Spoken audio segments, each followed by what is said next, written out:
Welcome to Prep Extra Live. This is week one at the San Gabriel Valley Tribune offices. We're talking about the Whittier Daily News, Pasadena Star News games tonight, and of course the Tribune.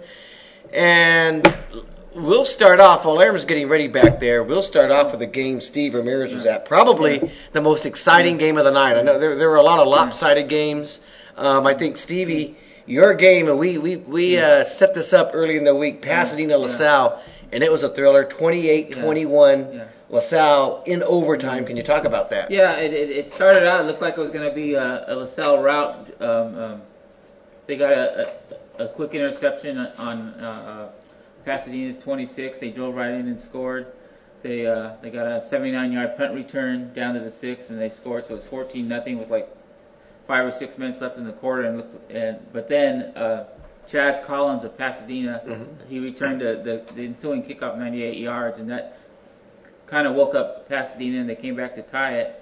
And then they got down 21-14 in the third quarter, and George Reyna, who kind of 2 years ago when he played Lucerne in that championship game, he just kept extending play. He did the same thing that night, which he did tonight, just extending plays, and they were able to tie it, and they had a chance to win it.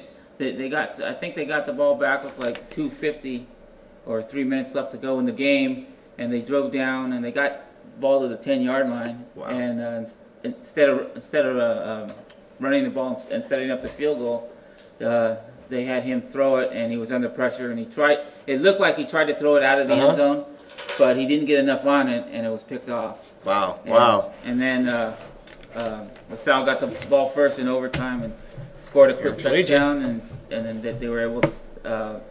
Pasadena got the ball to the 9, and then 3 incomplete passes ended the game. Yeah, there weren't a lot of real close games that came down to the wire tonight, Aram. That was one of them. LaSalle PHS. We talked about it earlier in the week that was going to be a great game, and it was. Another one was San Dimas beating Los Altos in the final minute.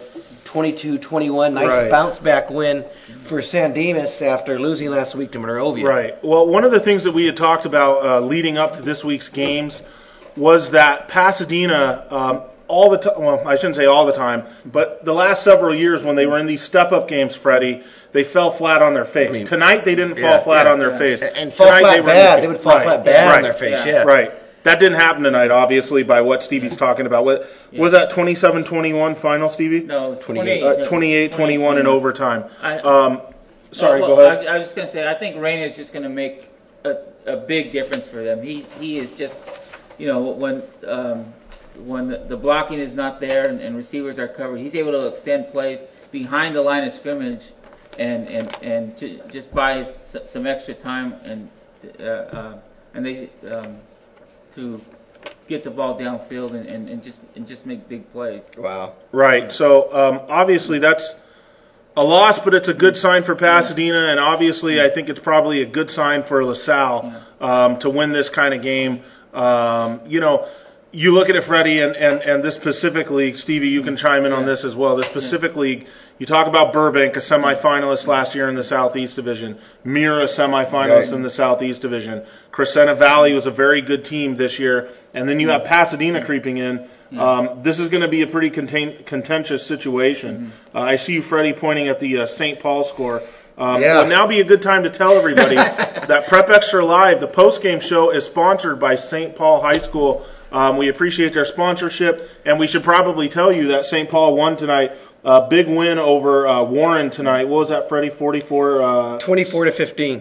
24-15. Okay, so not the big win that I said, but nonetheless, Swordsman now 2-0. And Warren, Freddie, coached by Raul Lara, who was the coach at Long Beach Poly. That's what made that game special. Yeah, I mean, I think it's his first game. Yeah, but he's a coach who's going to have them prepared. I mean, he has all the experience at Long Beach Poly. But for St. Paul, who struggled the last couple of years, I know they haven't 2-0. They haven't beaten on anyone that's going to kind of make your eyes open real big. But it's 2-0. I mean, it's a start. It's what they need to get going. Right. So St. Paul moves to 2-0. We appreciate this Whittier area right now. When you think of our three zones, and we could talk about this game, this is the dominant area right now.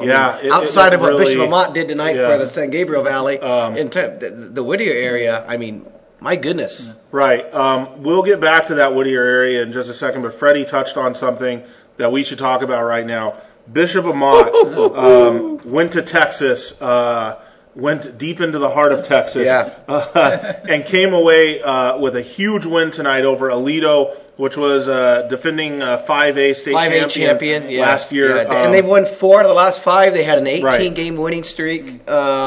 It's kind of, people were talking about it. I was watching on Twitter, what 5A is, and that's kind of the equivalent of a Division II. Yes. If you look at Max Prep's rankings, their national rankings had Aledo at 37, and they had them ranked 7th in the state in Texas. Yes. So when you talk about Texas and California football, these are 2 of the best. So when you beat a 7th-ranked team over there, Steve, I mean, that's a pretty incredible win, especially one who's won 18 straight. Yeah, that's a big win. I mean, I don't know how you would compare it with the football here in SoCal, but those Texas teams are usually pretty good.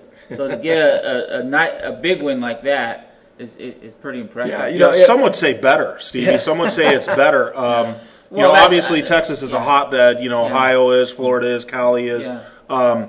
But, like Freddie said, this is Division 5A. Yeah. Their highest division is Division 6A. So this is one right below it. This is one of the better teams in Division 5A. Now, let's tell both sides of the story, and I know Amat fans are already kind of guarding against people saying this. Last week, and we don't follow Texas football, I guess Aledo struggled with a team that is considered to be pretty mediocre.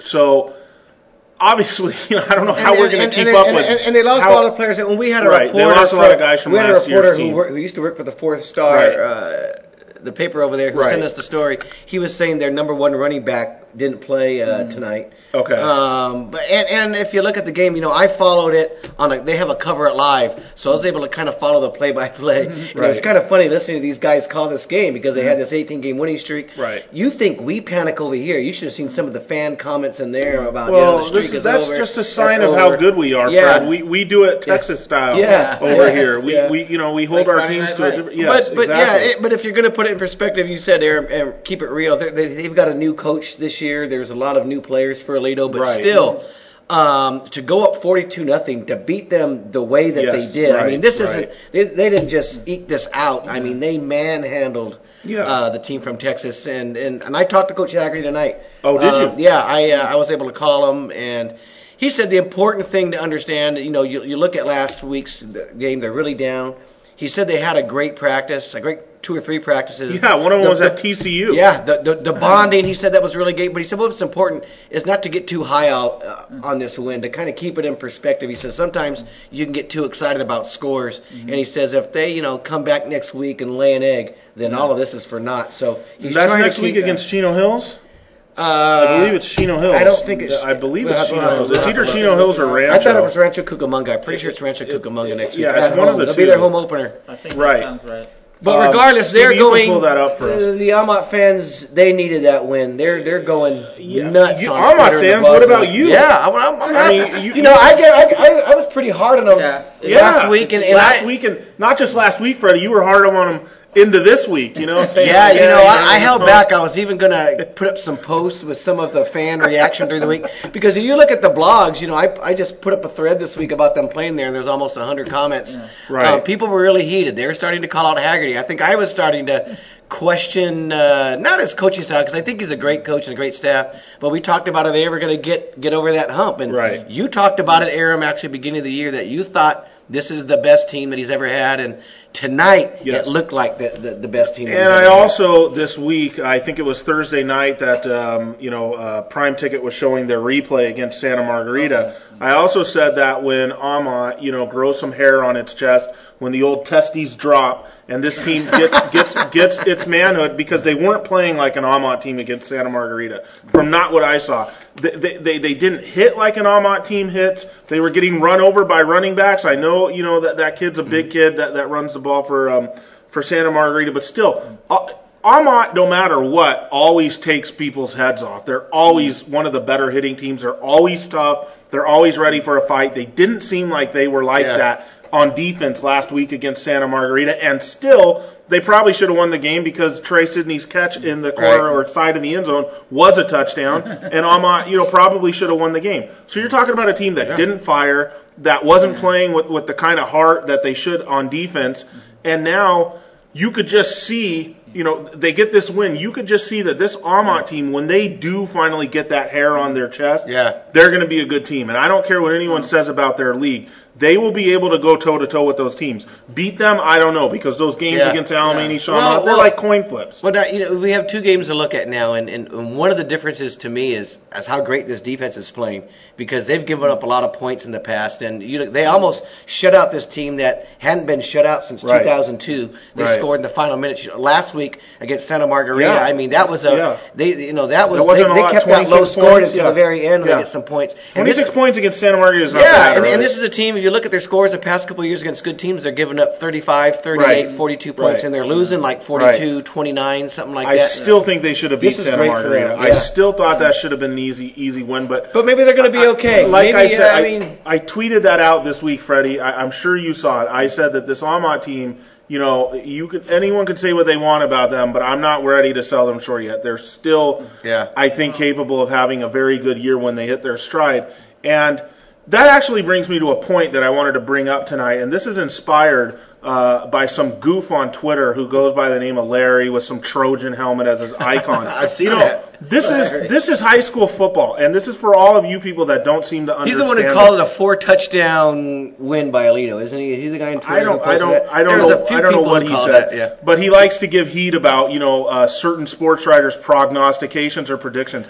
This is high school football, and I'm going to give this to everybody, including you, Larry. I hope you're listening because I know you are. In lay terms, this is like the stock market. You get upgraded and you get downgraded off of your wins. There's not one set of polls anywhere in rankings that don't change week to week. You win, you move up. You lose, you move down. That's how it goes. I started Glendora at number 2 in these polls. If they come out and suck against Altaloma or even lose the game, which they didn't, we'll move them down. West Covina will be ranked. They lose, we'll take them off. This is a fluid situation. I don't understand why this is so hard for people to understand. And you can compare it to college football. Do the college football rankings stay the same from August to January? No, they don't. They move. And high school football, you're talking about 15 to 18-year-old kids. They're totally unpredictable. You don't know what's going to happen. That's the beauty of it. And to sit here and sweat people because of predictions and prognostications or their forecasts for the season.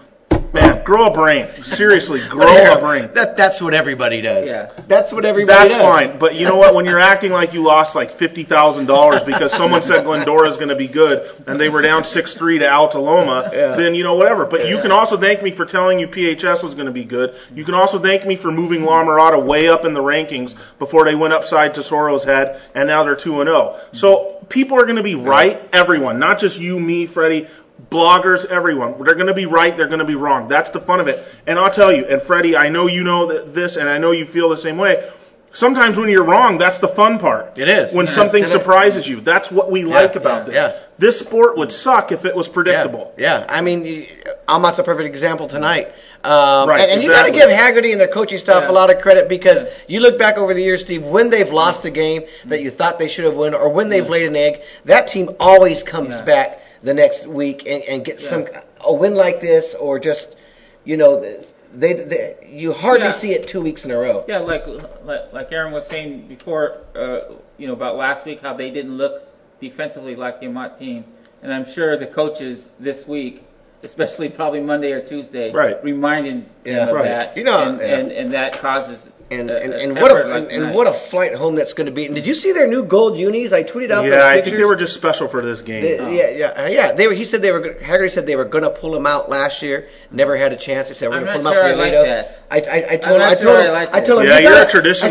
I said you've got to pull those out for the special occasions. The way Notre Dame pulls out the Irish green, you got to hold those for some big game towards the end of the year when you really need them, because those are good luck charms now. As long as there's never a black. The gold is true, baby. the goal is true. Yeah, but as long as there's never a black Bishop Vermont jersey, I think I'm okay. Every Almont game's a special occasion. Stevie, did you find out for us where they're playing next week? Yeah, they're at home against Rancho. It's Rancho. It's Rancho Who at do they home. play after that, Steve? Is that on there? Chino Hills, yeah. Okay, we'll look later. Yeah, it's Rancho Cucamonga. Okay, so Rancho Cucamonga next week for the Lancers. Might start league after that. Rancho Cucamonga, a guy in our office told me was down 41-24 to Norco and came back and won 42-41 tonight. They got Chino Hills the following week. And that's at Chino Hills. Yeah. Freddie will be out there. Yeah, I can tell you, Aram, the game I was at, I don't really have a lot to talk about. I don't really want to. I mean, La Habra beat South Hills 61-0.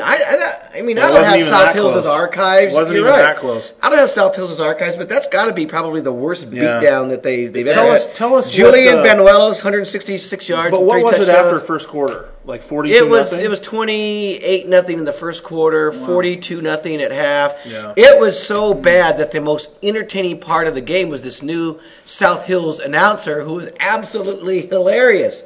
He's calling out, I mean, pre-game, he's kind of breaking down the game, X's and O's like he's Petros Papadakis. I like that. I mean, over the public address system. Right. And during the game, he you know, how is that not a pass interference call? No How is the referee? way. Yeah, Really? calling him out. Wow. Frank Mazzotta, he's still got his first string defense in the game right now. I mean, calling him out, saying, "Look at their second string guys run. Everyone can run the ball."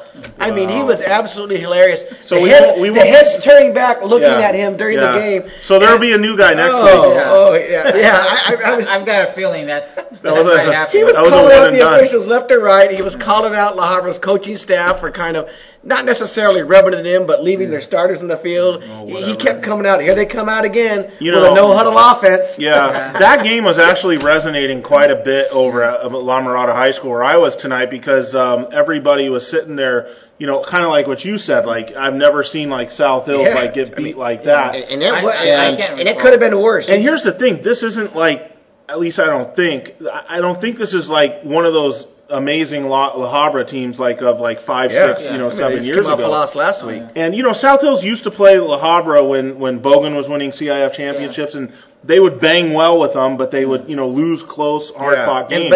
This is hard to see. This wasn't. I mean, there were some turnovers in this game, Aaron, but it was total manhandling. I mean, I think South Hills may have completed one pass. Yeah. They couldn't run the ball at all. I mean, it was a beatdown as bad as you see a high school team get beat down, and you just never ever say that about South Hills. Yeah, you don't. I mean, from what I saw about South Hills last week against Cabina, I mean, they look like a team that could run the ball, but I walked away not knowing a lot about their passing game. Yeah, definitely changes my thoughts when I start thinking Central Division later down the line. You start thinking Palomares League. Yeah. I mean, there's not been much that would impress you other than Diamond Bar so far, I guess. Yeah. I mean, because Glendora tonight, we talked about that, down 6-3 to Altaloma at halftime, but they score 3 unanswered touchdowns in the second half and win 24-6. I think you got to look at it. The only touchdown they gave up was a kickoff return. I didn't know that. Okay. Yeah, it was a kickoff return that made it 6-3. I mean, they missed the extra point. Are you downgrading them off this one? No, I think I'm going to put Bishop Vermont back on top. I think you put them back on top number one. Steve wouldn't do that because he says, when you have a team number one, you hold your spot. No. There's certain situations when you go to Texas. Steve's old school. No, what I've always said that if you're expected to beat a team that you're playing by say 20 points and you don't, then you can lose. Okay. But Altaloma's not a terrible team. Oh yeah. No, they're not a terrible team. Come on, they're the bottom of that Glendora league. owned them in the second half. Yeah, that was encouraging to see. It's first game of the year. I would have just hoped for something more resounding. Listen to Haggerty. Don't look at the score. Don't get too caught up in the score, Aaron. Right. What else should I get caught up in? Okay. You don't know how that game, how it went. There could have been a lot of fair enough. Well, they're going to be moving down in my top 20 all-encompassing top 25. But the team that's number one in that all-encompassing top 25, and they're probably going to hold this spot again, despite what Almont did, because I'm going to hold out and see, what kind of team this Aledo team is and what Almont does next week. But that number one team, by virtue of their win over Tesoro last week, is La Mirada. They had another big win tonight over Charter Oak, proving last week was no fluke. 48-28. Freddie, I couldn't help but think during this game that I really might be looking at the Southeast Division champion in La Mirada and the Central Division champion in Charter Oak, because Charter Oak, first of all, yes, very much, yes, in a loss, because this La Mirada team is no joke. Yeah. This Charter Oak team is so young and so talented that if they stay healthy, it's just going to be a carbon copy of last year. Once they hit their stride in league, which, we assume will happen, maybe West Covina can bang with them, maybe Los Altos can. Maybe Diamond Bar. Well, that's not in their league, but I'm thinking division down the line. Right. Yeah, division down the line. But once they get into league and once they get into that division where the size of the other teams that they're playing isn't such an issue for them, I really think you're looking at the Central Division champion. I mean, they are that good. They're going to get nothing but better. But La Mirada, man, they are on another level. This team has size. They have skill. This quarterback, Christian Lara, everyone remembers him from Santa Fe. Outstanding tonight. These guys on the outside, Tony Brown, unbelievable. You just get him the ball in space and he's gone. And, tonight, they opened up a 21-3 lead. This was kind of like my takeaway from the game, is that every time Charter Oak would claw back or maybe steal a little momentum back, an example being it was 7-0 La Mirada. Charter Oak kicks a field goal, makes it 7-3, kicks off, and Seje Laago takes the kickoff back for a touchdown, 14-3, momentum thwarted. Then it's 21-3, Charter Oak gets 2 touchdowns and makes it 21-16. Very first play of La Mirada's next drive, Tony Brown, 75-yard touchdown off a short reception that he turned into a long run. They answer back. They get hit, they answer back, they hit twice as hard. They didn't like the way they played defense in the second half, but they came out and scored the first 2 touchdowns of the second half and really kind of put the game away. I don't know. I mean, I haven't seen St. Francis. I haven't seen Cathedral, Salesian. St. Francis beat Chino 41-7 tonight. They better be loaded to beat this La Mirada team. Well, because they've usually been pretty loaded. Yeah, they have. And I think coming off the good win last year, it's kind of hard to knock them or put. I mean, those are obviously, they look like the 2 teams right now. And Bishop Amat is in that mix. That's a tough one. Your top 3. When I'm thinking of your all-encompassing mix, that's a tough top 3. I think the but thing with St. Francis, I would have St. Francis still ahead of them. It depends on down the line how much their young quarterback improves, because he sat out all of last year. Right. And so.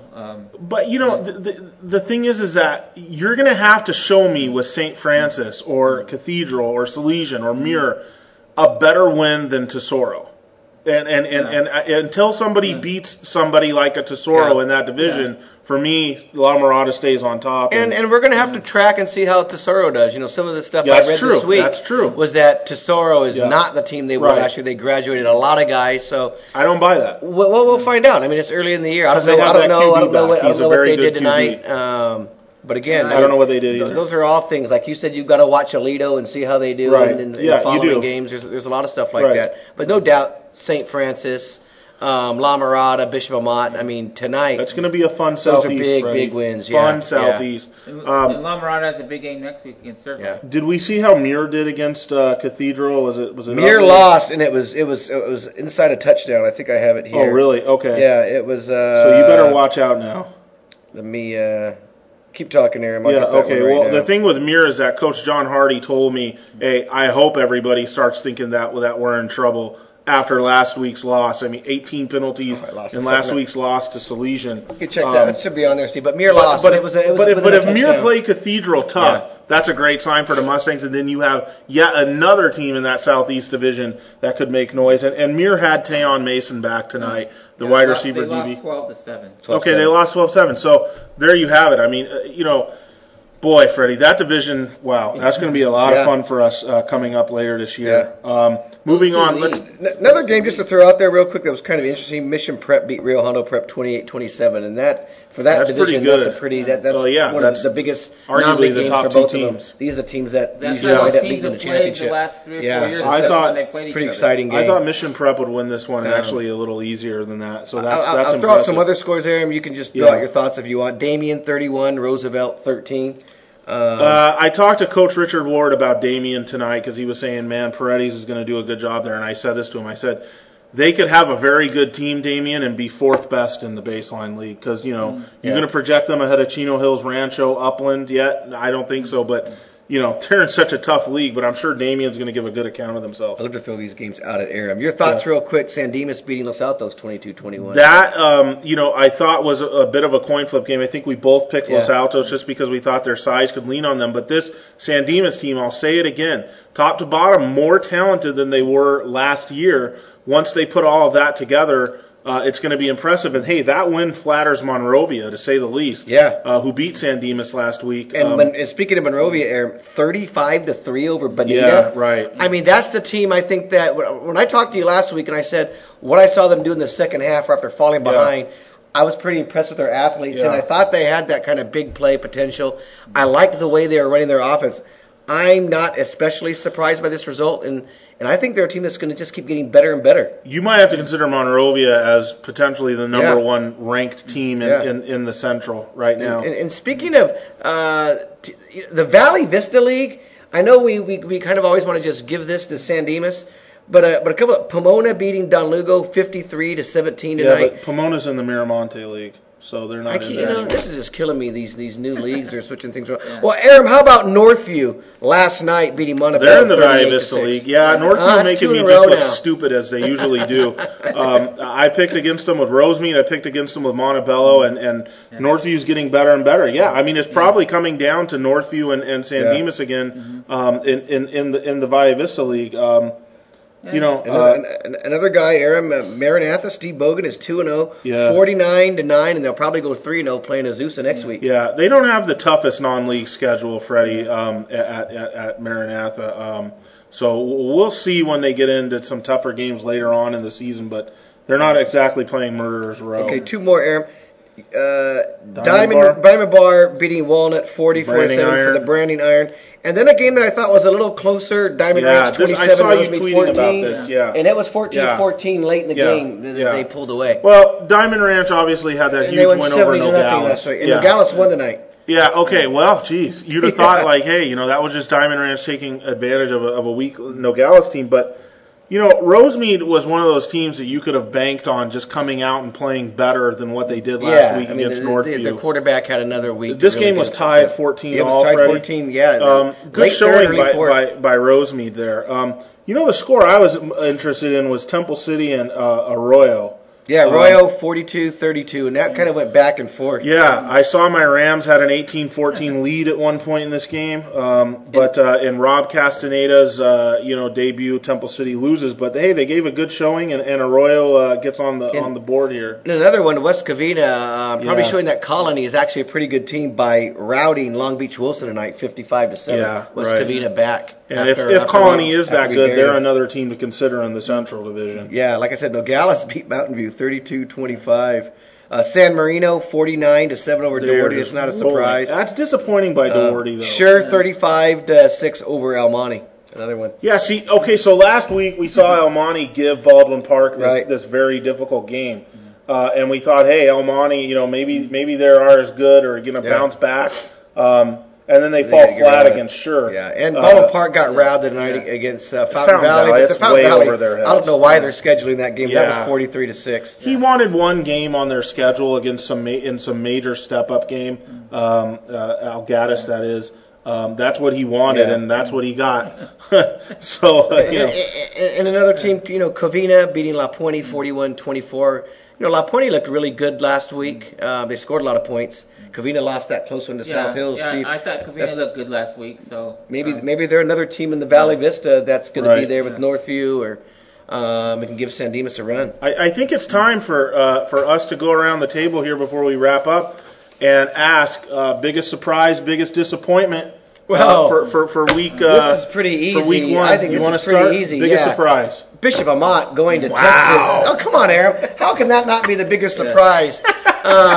One, it's a surprise that they won. Two, it's a surprise that they put a whooping on them like that. I mean, that's just a shocker after what happened last week. The biggest disappointment is the game that I was watching, South Hills getting beat 61-0 against La Habra. Not a surprise that South Hills lost. A surprise that they got beat so bad because, like I said when we were talking about them, never seen a South Hills team get manhandled like that. Stevie, biggest surprise? Biggest. Biggest surprise. You want us to come back to you? Want us to go around the class? Aram, your biggest surprise tonight. Biggest surprise tonight. Biggest disappointment. Bishop Amat. I agree with Freddie. Yeah. We're going to wait and see, what Alito comes up with. But, from where everyone was kind of talking about how this trip was just going to be a, foregone conclusion as a loss. For them to win, not extremely surprising, but for them to never be challenged in the game. Up 28-0 at half. It phenomenal. was 42-0 early fourth quarter. Yeah, biggest disappointment, Glendora. That's a disappointment for you. 24-6 win. That's sorry. more disappointing than South Hills getting beat 61-0. You have to understand. I'm standing on the sidelines, and I tell Coach Ward, I say, Glendora's down 6-3 to Altaloma at halftime, and he's like, Glendora. He just, walks off, and I'm like, and he's like, who's making that poll at the Tribune? I'm like, Freddie Robledo. Well, yeah, but because I started them so high, it was natural that you move them up. So Coach Ward probably hasn't seen him play. Speaking of Coach Ward, I know this is a football show, Aram. It sounds like you talked to him right. Talked to him extensively. He resigned today, Bishop Amat girls basketball But coach. I didn't talk to him about that. Winningest girls basketball coach in San Gabriel Valley. Best coach in San Gabriel Valley 5 CIF history. championships, 2 state championships, 18 years at one school. of the best in Southern California. And it California was an abrupt history. resigning today, to say the least. He Any comment? I talked. Yes, he told me, I said I had heard the news, and he was still pretty shaken, about it. So it's good that principal coach Kathy Ward, who's no longer the principal at Charter Oak, she's moved on up in the district. Mm-hmm. She brought him out there for the game tonight, or they went out there for the game tonight. It was good to have him out there. Funny thing about Coach Ward tonight, we're getting ready to start the game. La Mirada's band plays the national anthem, and the teams get out on the field for the kickoff, but half the band is still out there, and the ref is getting ready to kick the game off. So Coach Ward starts yelling, "The band's on the field! The band's on the field!" The ref's not listening. The other ref blows the whistle for the guy to kick the ball, and Ward's like yelling, "The band's on the field!" And they kicked the ball. Like the ref stopped it. Let the band get off the field because La Mirada has a lot of members in their band. Let the band get off the field, and the kick went right to where the band was standing. I mean, there was like 25 band members on the field. We almost had a little bit of a Cal Stanford moment. But anyways, I asked him about the situation with his resignation, and he said, listen, I'll talk to you. I need like 24 hours. It's still all so fresh. That's what he. Something clearly happened. That's Fred. what he texted. Something clearly happened. I don't know what it is, but Nieto's gone. Jesse's gone. The softball coach. Coach Richard Ward's gone. Yeah. Those are the two best coaches at the school. Ward and Nieto together. I mean, you're talking about 5 championships with Ward and 4 more with Nieto. That's 9 championships. What is going on there? And these guys, I mean, if we're being honest with ourselves, these guys didn't leave because there's better jobs they're going to or they're retiring. I mean, Nieto's at Damien. There was something clearly wrong there. Right. And there's something clearly wrong with Ward choosing to leave now. Just a couple months before the season started. He spent the whole summer with the team. Yeah, and one of and I don't know how the meeting went today. One of the players from the team tweeted me, after I posted the reaction and said it was pretty quick. He said he went and said, I'm resigning, and he turned around and left. He didn't really take questions. Clearly something is going on there.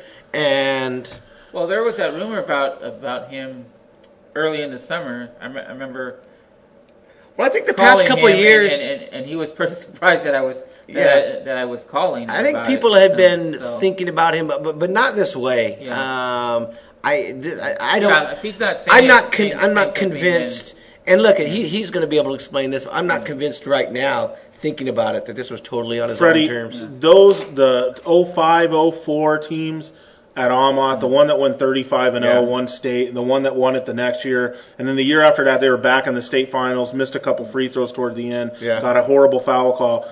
That is, like, not just for this profession one of the best experiences, but, like, for my entire life, covering those teams, one of the best experiences in my life. Not just, like, one of my best professional experiences, but just being around that. They were unbelievable. You'll never see, I promise you'll never see in any sport around here a team so dominant as that. And so it's sad to see Coach Ward go because, he was the architect of all that. And if there's something that, whatever the reason is, he's a class guy, and we know that. Yeah, I mean, right.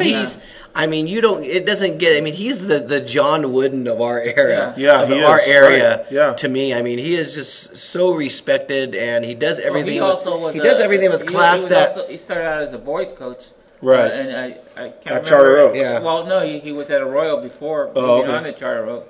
I can't remember if they won a league title then, but I know they won a league title at Charter Oak, and then I can tell you, man. I just have to think something's going on with the administration, the people at the top, because you're talking about two guys in the last 4 or 5 months, Nieto and Ward, and especially Ward now. Well, this is the kind of guy, if he needs something, you give it to him. This is a guy in Coach Ward. I'll tell you one of many stories I could tell you about him real quick.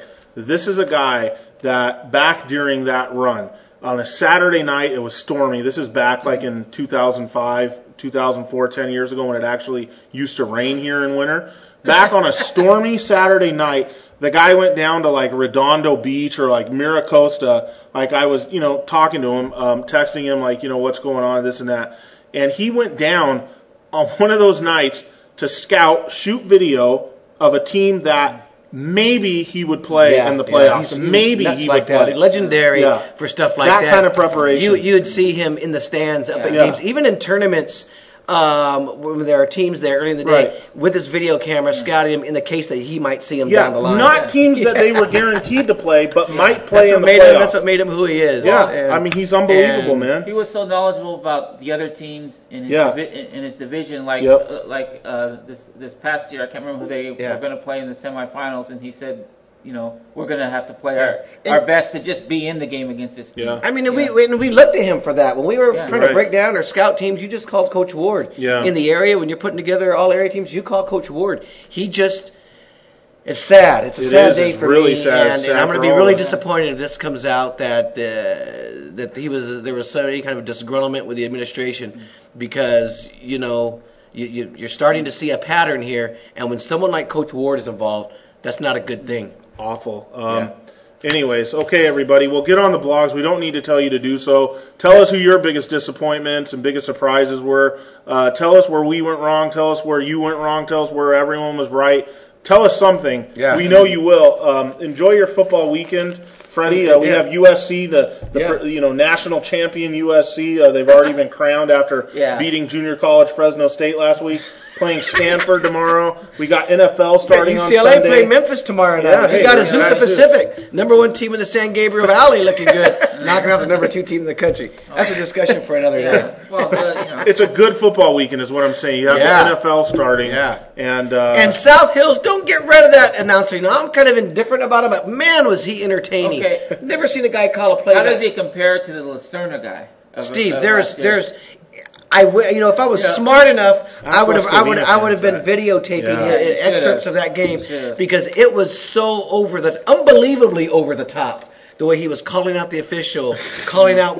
Is he a teacher there, or I know he's a good friend of Albert. I'll say that without saying his name. Their coach, and he was like, "You never see an Albert team get beat by this. You never see him fall behind like that." I mean, things over the PA announcer. It was. Well, it was unbelievably funny. I enjoyed it. I think a lot of fans were looking up like, what are you doing? Like, relax. And just calling out the officials. When he called him out for that had to be pass interference. How is that not pass interference? Over the public address announcer. Ever heard anything? The best thing I've ever heard was at a Rosemead game a couple of years ago. That was unbelievable. The guy, he sounded like he had a Tootsie Pop or a Tootsie, Tootsie Pop in his mouth the whole night. So like every time like he's about to say Rosemead, with a 6-yard gain and then put it back in. But when he went on the air that night, he starts telling some guy, I don't know if he knows the mic's on. He's like, "What the F are you doing? Move that effing thing over there." But this guy knew the mic. Like, dude, everyone turn around like your mic's on, man. Yeah. He's cussing. But he knew the mic was on, and he would do things like when it was getting bad. Here comes La Habra bringing out its starters again. Here comes the defense. They've got their starters. All right, audio. La Habra up 45-0, still running the no-huddle offense. Here we gotta go. get you to a better game next week, Fred. Yeah. Bishop Amant Rancho Cucamonga. How's that for a better game? Party's back on? Yeah, party's back on. All right. I'm going to go back there and... maybe I should see Lamron.